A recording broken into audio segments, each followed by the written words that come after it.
nami dili kay para nga mo kuhaan na mo og testimony sa inyo ang kuhaan paggamit ninyo sa produkto.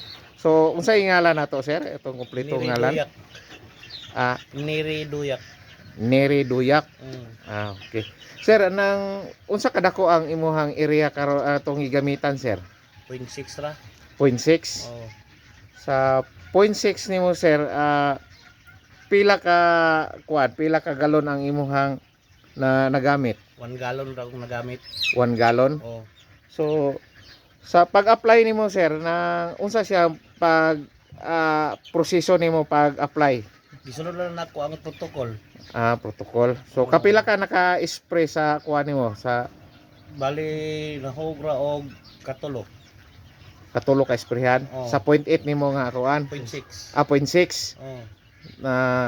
Tapos pilay abot adto sir? Pilay 86 ka sako. 86 sa kada sako pila ka kuan ka kilo na 65 kilos kada sako. Okay. Unsa nga klase nga binhi imong gamit? Pula, red 18. Red 18.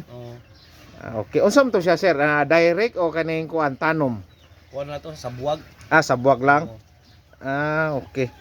Tapos pila ka sako ang imong nga gamit adto nga abono nga sinako? Nahog ra mo gamay ra mo nang iriyahan, nahog ra mo tog tulo ra ka sako. Tulo ka sako? Tapos sa paggamit nimo og kuan kaning chemical para spray sa kuan sa insekto, unsa man ang nagamit pa kag kuan o nga dili na kayo yung nga pre sa una nga daghan gid ang imong magamit nga para sa mga insecticide.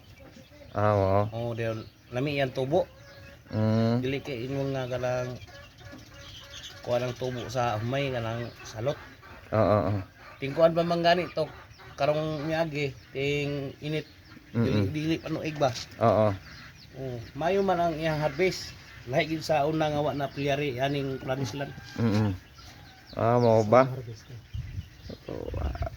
Kano sa akalas nga nag-harvest ka unsang kuana mga karon nga kuan karon nga cropping unsa mga bulana? March. Amo na sa kang nanay March to kang nanay pero amo Pebrero pa man to. Pebrero. Pebrero 19. Nauna inyo Nauna mo kay So sa 0.6 nimo nga ang imong area ni harvest ya og 86 ka sako tapos ni timbang siya og 65. Ang kinatas na pero dili ingon nga parehas siya kadagko ang sako. Pero kasagaran dagko gyud ang sako. Okay. Ang imuhang ang imong naandan nga harvest, pila man ang imuhang naandan nga harvest sa wa pa ka nagamit ani?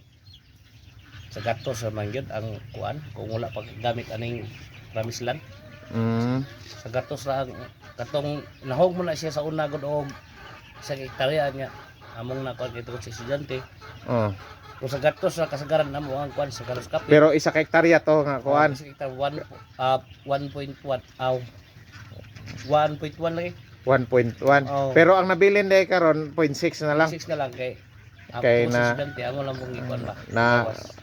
Prinda lang. Na prinda. So 0.6 na lang siya pero ni harvest siya og 86 ka sako.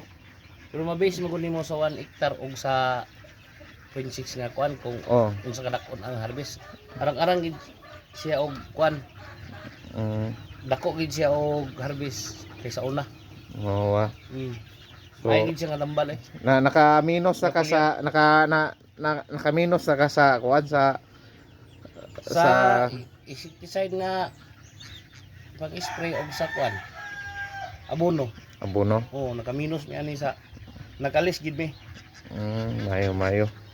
So mao ra to sir. Salamat kayo sir sa imuhang kuan sir. Salamat kayo sa imuhang testimony sa paggamit nimo aning produkto ha. So salamat sir. Okay.